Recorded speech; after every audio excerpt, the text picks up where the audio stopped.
¿Esto cómo se llama? En el examen se confunden, a pesar de eso, ¿no?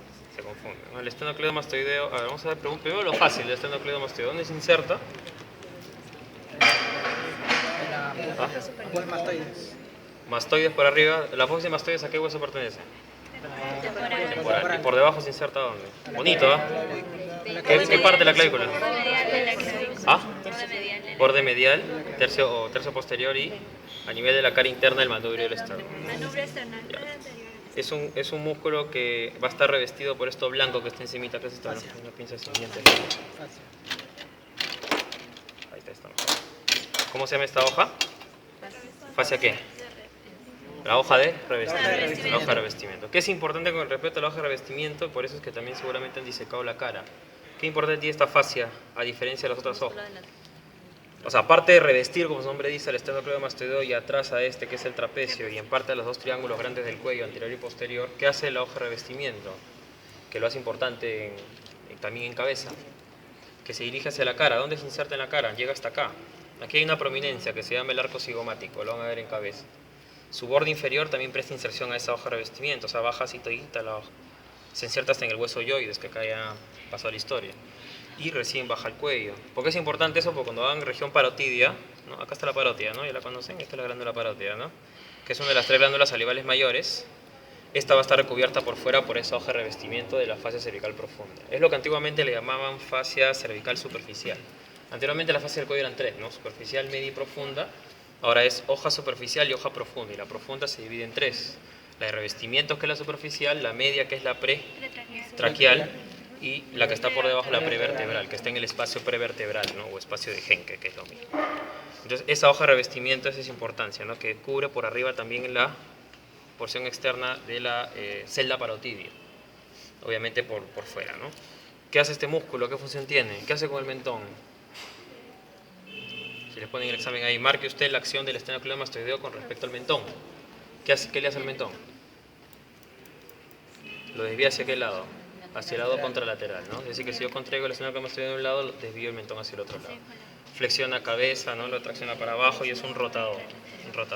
¿Quién lo va a inervar? ¿No? Y acá está llegando un pedacito de su fibrita, ¿no? Siempre lo ubican por atrás, ¿no? Ahí está, este, ¿no? El accesorio. Ahí está, ¿no? Nervio accesorio, es un nombre más adecuado. ¿Por qué se llama espinal? ¿Saben qué es un nervio espinal a las secas, no? Olvídense de cuello, de acá para abajo, ¿qué es un nervio espinal?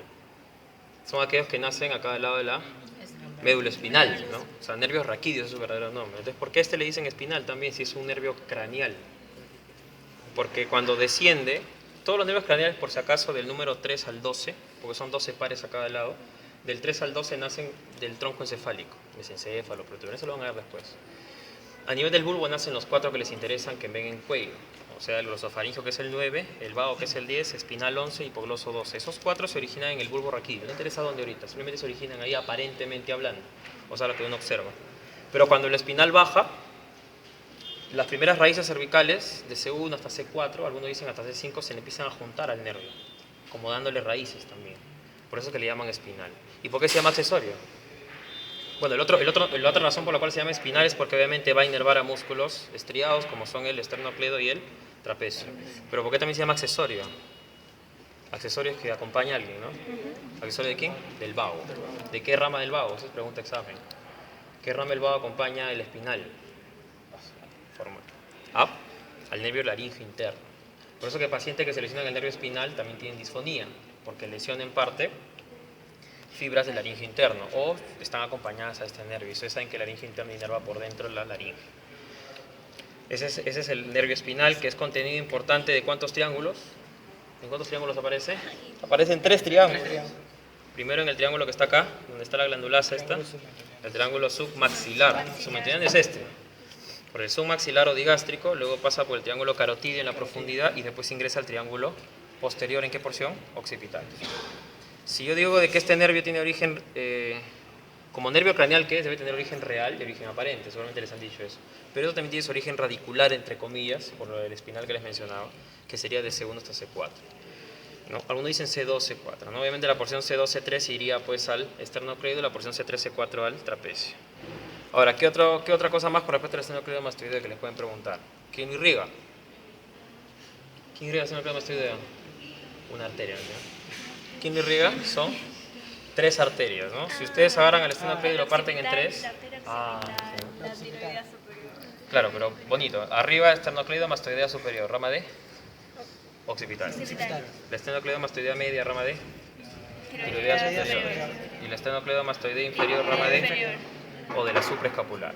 Más frecuente supraescapular, ¿ya? Más que de la tiroidea inferior. Este esternocleido mastoideo, bueno, acá está hecho un desastre, pero ustedes ya saben de que cuando se junta aquí el homo yoideo, que ya pasó a mejor vida también, que está por debajo, y con el vientre posterior digástrico, que sí lo debemos encontrar acá arriba, ¿no? Uy, acá se ve bonito en los nervios de la cara. Con el vientre posterior digástrico que está cruzando por acá, van a formar los triángulos del cuello, ¿no? Algo que también es importante del esternocleido mastoideo es su borde posterior, donde nacen estas fibritas, que acá hay un pedacito todavía, mira esto también, ¿no? Esto de acá, ¿cómo se llama este punto que está aquí, en el tercio medio borde posterior? ¿No? Esta es parte del final. El punto Z, ¿no? Peseta anatómica, o punto de Erbs, que es lo mismo, ¿no? Ahí se va a ver la emergencia de los nervios que forman parte del plexo cervical superficial, ¿no? ¿Qué les pueden preguntar en el examen con respecto a eso? Origen radicular. ¿De todo el plexo superficial cuál es? C2, C3, C4. Otra pregunta, ¿qué tipo de fibras llevan esos nervios? Totalmente sensitivas, ¿no? Es lo que permite, ¿no?, la sensibilidad del cuello, que ustedes tanto conocen. De ahí, ¿cuáles son las ramas que forman parte de este plexo, ¿no? Por ejemplo, esta que se está yendo para abajo probablemente sea parte del supraclavicular, que tiene 3 ramitas, ¿no? Una rama acromial, clavicular y esternal, ¿no? Que inervan la piel, incluso, que está en la región anterior del tórax, hasta este pedacito de acá. Una rama que cruza para allá, lamentablemente ya no la podemos ver, y que es una de las más importantes, el nervio cervical transverso, que acompaña a la arteria del mismo nombre. Si viéramos a la arteria, vamos a imaginarnos, porque lamentablemente ya no la atendemos, pero que está cruzando así, ¿qué interesa la arteria cervical transversa que les pueden preguntar en el examen? No, atraviesa el cuello, sí, está bien, pero ¿qué más? Tiene 2 ramas. ¿Y eso qué interesa? No todas las arterias se ramifican. Me interesa la rama profunda. ¿Por qué? De la arteria estoy hablando, no del nervio. ¿Qué hace la rama profunda de la arteria cervical transversa? Hace esto así. La superficial de esa cervical transversa, sencillo, va al trapecio, se acabó. ¿Y la profunda qué hace? Algo que es sumamente constante y que los libros usualmente no lo mencionan, pero que sí tienen que saberlo, es que es el origen de la dorsal del escápula. Acuérdense, las 3 porciones de la subclavia, la tercera supuestamente origina la dorsal del escápula, ¿no? Pero eso es un 30%, menos tal vez. Lo más frecuente es que la rama profunda de la cervical transversa me origine la dorsal del escápula. Ese es su primer origen, eso les pueden preguntar. Lo segundo es que el segundo origen sería pues en la tercera porción de la subclavia. Y el tercer y último origen es en el tronco tirocervical, mucho más raro. ¿Ya? Esa es la importancia que tiene el borde posterior del esternocleido mastoideo. ¿Qué otros nervios hay? Aparte del supraclavicular, cervical transverso, supraclavicular, origen radicular, C4, cervical transverso, C2, C3, ¿no? Hay uno de los nervios que, lamentablemente en este no se ve nada, no sé si buscamos otro cadáver, pero mira, acá está el cervical transverso un pedacito, ahí está el cervical transverso, cervical transverso es este. Por acá hay uno que asciende prácticamente en sentido vertical y acompaña a la vena que siempre está acá. ¿Qué vena está siempre sobre el esternocleido mastoideo? Que en el examen le van a decir qué relación tiene con el músculo esternocleido. Si yo pongo una vena ahí que significa que está ejemplificada por mi dedo índice, ¿qué posición tiene? Encima, atrás, anterior. Acuérdense siempre posición anatómica. Seguramente ese miembro inferior los han confundido con la región poplitea, ¿no? Quién está adelante, quién está atrás, y era simplemente, así te voltearan al cadáver, tenías que guiarte de la posición anatómica. Entonces hay una vena que siempre está acá, que es la yugular externa, y siempre la yugular externa, por si ven un cadáver nuevo, y creo que se ve en el del doctor Herrera, hay un nerviocito que la acompaña hacia arriba. Ese nervio es el nervio auricular mayor. O sea, el nervio auricular mayor es la pareja de la vena yugular interna, de la yugular externa, perdón, van juntitos. ¿Y qué territorio de inervación tiene esa auricular mayor? Porque es importante, porque se va a esta zona. Más específico, no tanto acá, sino aquí, ¿no? A la región de la piel, si pongo así mejor la piel, se va acá, a la piel de la región parotidia y obviamente a la región anterior del pabellón auricular. Cuando lleguen a cara y hagan región parotidia, le van a decir inervación de la glándula, es una cosa, le van a decir inervación de la celda parotidia, es el auricular mayor. Pues tienen que acordarse de ese nervio en cabeza también. Origen radicular C2, C3. Y el otro es uno que se iría para atrás y que se encargaría de inervar obviamente la región mastoidea, por eso también le llaman nervio mastoideo. Y también la región posterior del pabellón auricular, ese es el nervio occipital menor. ¿Por qué menor? Porque hay un mayor, ¿no? Los nervios de Arnold se llaman. El Arnold mayor, que lo van atrás en el triángulo suboccipital, y el Arnold menor, que es el que estamos hablando, que origen radicular es C2. ¿no? Ya. Ahora, otra pregunta del estenocleido. Inervación propioceptiva. ¿Qué cosa es propiocepción? ¿Qué es propiocepción? Lo van a ver en neuro, con detalle. Se refiere a la posición de la estructura del cuerpo. Generalmente la propiocepción la recogen estructuras como articulaciones, músculos, fascias, ligamentos. O sea, para que el cerebro pueda reconocer en qué posición se encuentra tu rodilla, tu cuello, etc. Eso es propiocepción. Entonces el músculo esternocleido mastoideo tiene un nervio específico que le va a dar inervación propioceptiva. ¿Cuál es? C3 y C4. C2. C3, C4 le dan propiocepción al otro, al trapecio. ¿Ya? Entonces levanto acá el esternocleido mastoideo. Cuando ustedes ven el esternocleido mastoideo es facilito, una encimita está la yugular externa. Y se le llama justamente externa porque está pues fuera del esternocleido. Pues si yo levanto el esternocleido mastoideo encuentro a la que sí nos interesa, ¿no? Esta es una porquería ya, esto, ¿no? Miren, ¿ve? Ahí está. Esta es la vena yugular interna, ¿no? Que si bien es cierto con respecto al paquete del cuello, acá lo vemos, ¿no? Miren esto que es. Que la han quemado, ¿no? O sea, ¿qué le habrán hecho? Ahí la han quemado, han querido cocinar la arteria, no sé. Miren, acá está más bonito, ¿no? Miren, esto es carótida común del lado izquierdo. Este es el nervio que se identifica con ustedes. ¿Cómo se llama? Ahí sí, todito, ¿no? Y esta es la vena yugular interna. Entonces, la vena yugular interna, ¿por qué es importante? Primero, está tapada. Es una broma, me van a ofender, ¿no? Esa fue la mitad ya. La vena yugular. La vena yugular interna, para empezar, está cubierta por el esternocleido mastoideo. De ahí la importancia en cirugía de cuello. Cuando hay un tumor en esta zona, hay que tener mucho cuidado. Uno de los elementos que protege a la vena justamente es el esternocleido mastoideo, ¿no? Uno lo levanta, si está encima es externa, si estaba dentro es la interna. A ver, yugular interna forma parte del paquete del cuello. ¿Y esta vena cómo se va a formar? Es una de las venas más importantes que existen en el cuerpo, si no la más importante. Y ustedes me van a decir por qué. Primero, ¿cómo se forma? Esta es una vena que se forma acá. ¿Qué es esto? Esta es la base del cráneo. Y acá, si estuviera esto cerrado, cuando lleguen a neuro van a ver de que a nivel del cráneo se forman unos... Está la dura madre, ¿no? Que es una meninge. Y la dura madre tiene dos hojas, externa e interna. Entre ambas hojas va a haber la formación de espacios venosos. Eso se le llama senos venosos. Un seno venoso es el espacio que hay entre la hoja externa y hoja interna de la dura madre. No nos interesa eso. Nos interesa de que todos estos senos venosos van a confluir en uno solo, que pasa por esta zona que tiene forma de S, solo que acá ya está tapada con meninges, que es esta zona de acá. Si yo levanto esto, este agujero que está acá, donde está la punta de mi dedo, es el llamado agujero rasgado posterior. O yugular, donde está mi dedo índice, ¿está por la cámara? Sí. Ya ustedes se lo muestro después, al otro lado. Entonces ese agujero rasgado posterior o yugular va a permitir la salida de ese seno sigmoideo. Sigmoideo porque previamente hay un surco en forma de S, por eso se llama así. Sale el seno sigmoideo y el punto de corte es el agujero. ¿Ves? Por arriba el seno sigmoideo, por abajo yugular interno. Entonces la formante es simplemente uno solo, seno sigmoideo. Va a descender, ¿y por qué espacio va a pasar? Obviamente nace de la base del cráneo, en cara pasa por el espacio maxilofaringeo, incluso la vena está profunda, ¿no? Bueno, acá habría que abrir un poco más, no quiero tocar este caer porque no me pertenece. Adentro acompaña la carótida interna, porque acuérdense que ¿cuál de las carótidas entra al cráneo? La interna. Desciende al cuello y pasa por qué triángulos. Marque usted triángulos. Maxilar. Marque el que no pase, le están poniendo, tiene que saber cuál, por dónde pasa. Pasa por el triángulo submaxilar, triángulo carótido y triángulo muscular en la profundidad, ¿no? Entonces tienen que aprenderse por qué triángulos pasan esa estructura. ¿Qué más? Con respecto a la yugular interna, hacia abajo se junta con su amiguita, la de acá, ¿no? Con esta vena que pasa por el triángulo supraclavicular, que era la continuación de la vena axilar, otra vena axilar, ¿no? Una de sus favoritas, ¿no? Se convierte en subclavia, ¿no? Y junto con la yugular interna, ¿qué es esto? Forman esto de acá. Eso sí, pregunta examen, les pueden agarrar ahí, ¿no? Ahí, agarro ahí, ¿cómo se llama esto? Tronco venoso brachiocefálico, ¿qué? Derecho. ¿Ya? ¿Izquierdo como izquierdo? O estoy mal, ¿verdad? No, sí es derecho. ¿Ya? Derecho. Sí hay izquierdo, pero como en venas sí hay, pero en arterias no hay, le decimos innominada a la izquierda. Vamos a poner que en el examen les agarren acá. Ustedes ponen ahí vena brachocefálica derecha o tronco venoso brachocefálico derecho. Les digo tributarias, ¿sabes? ¿Qué venas drenan ahí? Eso es tórax, pero también son venas del cuello las que llegan ahí. A ver, ¿qué venas llegan ahí? La yugular interna. No, yugular interna no es tributaria, es formante del tronco.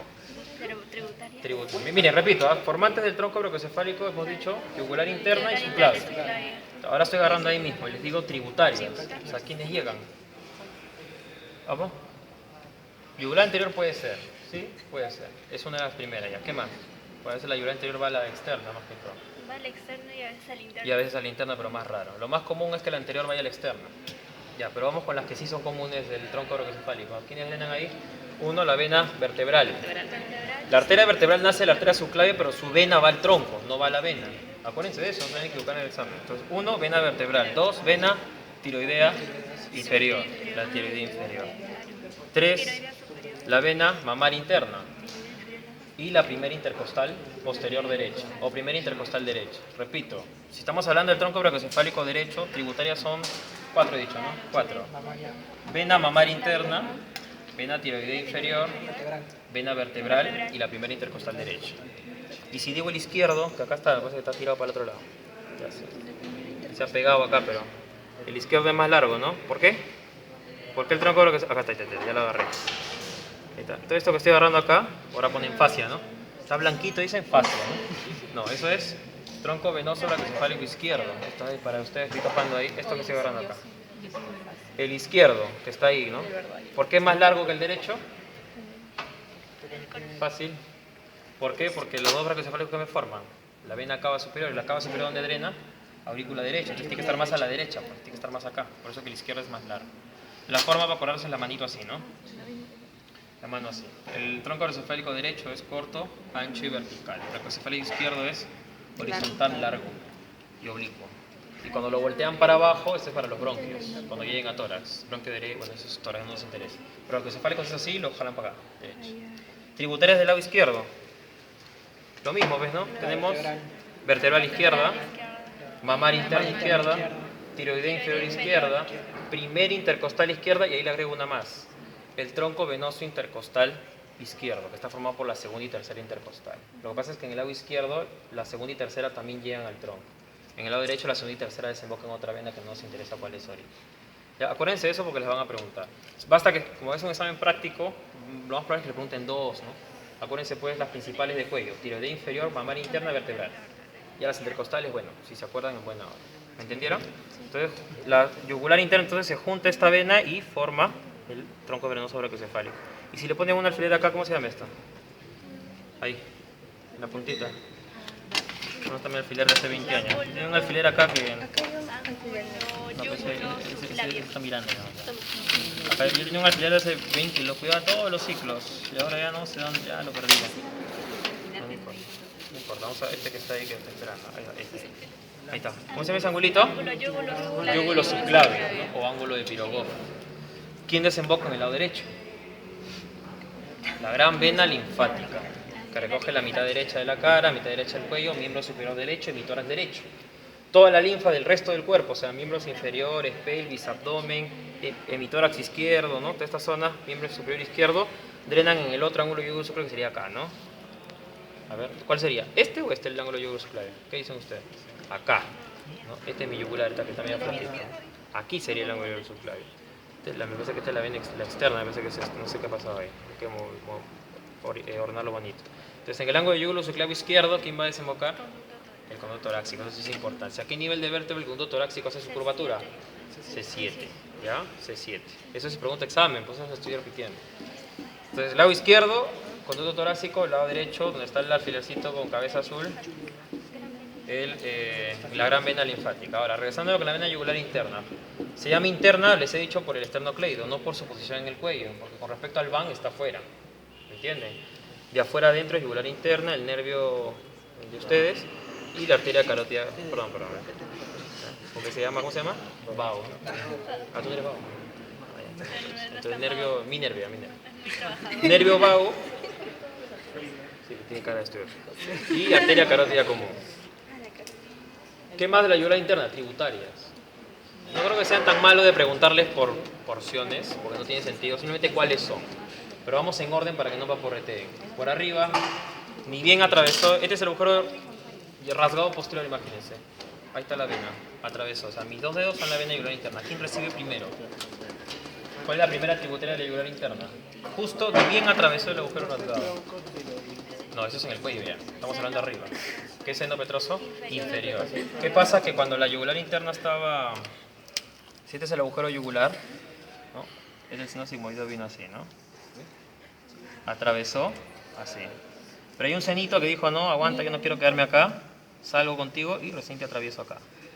Este de acá es el seno petroso inferior. Es su primera tributaria. Ya está debajo del agujero rasgado, por lo tanto ya es tributaria. Ahora sí, sigue bajando, no recibe ninguna tributaria en cara. Ojo, en cara sí está sin ningún problema. Y llega al cuello. Ahora sí, por ahí dijeron, ¿cómo se llama su tributaria que debería llegar a...? Este debe ser, ¿no? Este es cochina, este es cochinada, este es cochinada. A ver, ya, no están, pero en el cadáver de que está por allá van a ver un tronquito venoso que viene de aquí para acá. Tiro linguofacial. ¿No? Algunos dicen faringofacial, pero lo más frecuente es que sea tiro linguofacial. ¿Quién lo forma? ¿Tiroidea qué? Superior y media. Superior y media, ¿qué más? La lingual y la facial. laringe superior y la facial. Y la faringe ascendente en algunos casos, ¿no? Llega acá. ¿Quién más recibe? Esa es segunda tributaria. Tercera tributaria es inconstante. Acá, ¿qué glándula tendríamos acá? La glándula tiroides. Hay una vena que sale de su porción, de la mitad de su cuerpo y se va a los costados. Tiroidea media. Y se acabó. Esas son las tributarias de la vena yugular interna. Si usted le dijeran tributarias en el cuello, ¿cuáles serían? Tronco tirolingofacial y la tiroidea media. ¿Ya? Eso es con respecto a la vena yugular interna. Otra pregunta que podría ser aparentemente difícil, pero es fácil. Territorio de drenaje. ¿De dónde? Si es un seno, si nace de un seno venoso del cráneo, ¿qué cosa creen que recoge? ¿La sangre de dónde? Del cráneo, obviamente, y del encéfalo. Cerebro, cerebelo, tronco encefálico. O sea, las estructuras que están intracraneales. Básicamente eso, ¿no? Y obviamente de las venas del cuello, bueno, la región del cuello también en parte, pero básicamente encéfalo. De ahí su importancia. Por eso es que el estenocleido la está abrazando bien rico ahí, ¿no? La está protegiendo ahí. ¿Por qué? Porque es una vena sumamente importante. Un corte en la yugular interna, estás frito, ¿no? 3, 4 minutos, si Dios quiere, llegas al hospital, te salva, ¿no? Ahora, ¿la persona puede vivir sin yugular de un lado? Sí, no hay ningún problema. En cirugías radicales de cuello, que se hacen, acuérdense que ¿qué acompaña la vena? Las bolitas, ¿cómo se llama? Los ganglios linfáticos. ¿Qué grupos acompañan a la yugular interna? 2, 3, 4. Algunos se guían por el esternocleido, ¿no? Grupo 2, 3, 4, lo mismo en realidad. Entonces, cuando hay linfadenectomías radicales por un cáncer de cuello en la zona que fuere, entonces se vuelan todos, se vuelan el espinal, se vuelan la yugular interna, sus grupos ganglionares y jalan y se sacan todo esto en el esternocleido. Van a ver personas que tienen un huecazo acá, ¿no? O sea, con piel obviamente, ¿no? Va a estar ahí hueco, ahí tiene que estar con cuidado, ¿no? Que no le vaya a caer nada, un cortecito ahí se vuelve en carótida, ahí no va a estar la carótida, ¿no? O sea, sí se puede vivir, sí, porque hay colaterales que pueden drenar al otro lado, pero sin las dos no, pues imposible, ¿ya? Esa es la vena yugular interna, entonces súper sencilla, ¿no? Ahora, ¿qué tronco nervioso, qué estructura siempre está acompañando a la vena yugular interna, que aquí lamentablemente ya no se ve, ¿no? Que normalmente los libros dicen que tiene forma de un asa, pero que en realidad tiene una forma descendente, ¿no? Y que en los cabros lo van a reconocer porque al toque va a terminar en uno de los infraoideos. ¿Cómo se llama eso? Asa cervical. Antiguamente llamada asa del hipogloso porque se creía que nacía del hipogloso, lo cual no es así. Lo que pasa es que C1, si este es el hipogloso, C1 se le pega así, ¿no? Y recién forma el asa hacia abajo. Pero antes de formar el asa C1 me da dos ramas. Una rama va a un suprayoideo y la otra me va a un infra. La que va al supra, ¿cuál es? Genioideo. Y la que va al infra es al tiroideo. Y eso es importante porque eso es pregunta de examen. De los 4 primeros nervios cervicales, ¿cuál es el único que no es sensitivo? Segundo. Porque C2, C3, como ustedes están viendo, aparte de ser motores porque intervienen en el asa, son sensitivos porque forman parte del plexo cervical superficial. Pero C1 no. Igual cuando lleguen a base del cráneo, cuando vean quién inerva la fosa posterior, son ramas meningias de C2 y C3, no dicen C1, porque C1 es motor, no se olviden de eso. Y ese asa cervical siempre lo van a encontrar cerca a la vena yugular interna. ¿Ya? Miren quién encontramos al costado, y una vez hay que aprovechar esto ya para no perder el tiempo. Miren qué músculo es el de que está por acá, que forma el piso del triángulo occipital. Este es el escaleno ¿qué? Anterior, ¿no? ¿Dónde se inserta? Por arriba, apófisis transversa, ¿de dónde? C3 o C6, ¿no? Y termina en el tubérculo del Lisfranc de la primera costilla, acá, ¿no? Y miren quién le está cruzando por delante. Acá hay 2 de las 3 estructuras que pasan por encima del escaleno anterior. Son 3 estructuras. La primera lo acaba de mencionar su compañero. ¿Cómo se llama este nervio? Miren qué bonito. Este nervio, ¿no? El nervio frénico. La segunda estructura que pasa encima es esto, la vena subclavia. Y la tercera y última estructura, vamos a ver si la encontramos por acá. A ver. Bueno, está solamente una de sus ramas, pero no está ahí está. Miren, yo jalo esto para acá. ¿Qué arteria estoy agarrando aquí? A ver. acérquense un poquito para que vean. ¿Qué arteria es esta? Voy a volverme zurdo ya. Mira, ¿este qué tronco es? Tiro cervical, ¿no? ¿Me entienden? ¿Se ubican todos? Miren, esta es la subclavia, ¿no? Esta es la arteria vertebral. Este es el tronco tiro cervical. Esta es la tiroidea inferior. Y miren esta porquería chiquitita que le está saliendo arriba, ¿eh? ¿Ven esto? Cervical ascendente. Ahí la estaba agarrando. Eso se llama cervical ascendente superficial. Y es la tercera estructura que está siempre sobre el esqueleto anterior. Entonces, cuando ustedes les pregunten en el examen cuáles son las estructuras que están sobre el esqueleto anterior, son tres. La que estoy agarrando con la pinza, cervical ascendente o ascendente superficial. El nervio frénico, ahí, que ya se rompió, que no fui, Vena subclavia. y la vena subclavia. Con respecto al nervio frénico, ¿qué les pueden preguntar? Primero, origen radicular, porque es un nervio que pertenece a qué plexo. C4, C5. ¿A qué plexo pertenece entonces? Como braquial. Te cuelgo, te cuelgo. Como que braquial. ¿Dónde empieza el braquial? C5 a T1. Si digo C3, C4, C5, cervical profundo. Cervical profundo. Braquial no, ojo. Braquial es lo que está acá abajo. Este es el plexo braquial, ¿ven? Miren. Este es el plexo braquial. Ahí está C5, ahí está C6, ¿no? C7, C8 acá y este es T1. Están formando los troncos. El frénico no. El frénico es plexo cervical profundo. C3, C4, C5, principalmente C4. Ahora, la pregunta B sería, ¿no? Tipo de fibras. A ver. O sea, en pocas palabras, en español, ¿qué tipo de inervación tiene? ¿Qué tipo de inervación lleva el frénico? Acá dice mixto, motor dice por allá. ¿Tú dices? No sabe, no opina todavía, está pensando. Ya, pero ¿qué es entonces? ¿Tú qué dices? El próximo ciclo de repente se acuerda, ¿eh? Es mixto, es una broma, no molesta. Mixto, ¿por qué? Porque es motor para el que ustedes han dicho, que es el músculo diafragma. Vamos a hacer que un pedazo. Ahí está el diafragma, ¿eh? Este es el diafragma, miren. Para el diafragma que estoy agarrando aquí. Pero ¿por qué digo que es mixto? ¿Cómo? No solamente permite inervar el diafragma, no, sino que inerva el pericardio, a las pleuras mediastínicas, pleura parietal mediastínica y pleura parietal diafragmática, que es esto blanco que está acá. Esta es la pleura parietal diafragmática que la van a ver en tórax. Entonces, ¿qué dice que el frénico es mixto? Si en el examen les ponen, indica este tipo de fibras, mixto, motori, sensitivo. ¿Ya? Eso es el escaleno, lo que está sobre el escaleno anterior, ¿no? Ahora yo levanto, miren, al escaleno anterior. Yo voy a poner mi pinza acá, ¿no? Ahí. Ahí, pe. Ya. ¿Dónde? Ahí. Ahí está. Le digo, les ponen en el examen y le dicen, indique dónde estoy atravesando la pinza. Que a veces es un hiato y a veces es un triángulo, ¿no? Triángulo escaleno. El triángulo de los escalenos. Más que triángulo, como ahí no se ve el triángulo, está el perno, entonces es un hiato ahí, ¿no? Ya, meto el dedo, ahí está. Hiato de los escalenos, que está formado por delante escaleno anterior, y este de acá sería el escaleno medio, el que está acá abajo, ¿no? ¿Y qué encuentro entre los dos? Eso es clásico, pregunta examen. ¿Esto cómo se llama? Este es un pata y un flaquillo, ¿no? Ya que una subclavia más delgadita tiene ya. Arteria, subclavia y los troncos primarios del plexo braquial. Y ahí los tiene, ¿no? Mira, acá está el tronco primario superior, medio e inferior. Saquen el examen, tranquilamente les pueden preguntar eso, ¿no? A pesar de que ya pasaron miembros, ¿cómo se llama esto? Tronco primario superior. Eso es entre escaleno anterior y medio. Y si yo levantara el medio, y si tuviera el medio y el posterior y meto el dedo ahí, ¿qué encuentro adentro? A ver, repito. Delante del anterior, ahí están los tres, ¿no? Ya se los mostré. Vena subclavia, Frénico. nervio frénico y arteria, acá está esta cochinadita, cervical ascendente superficial.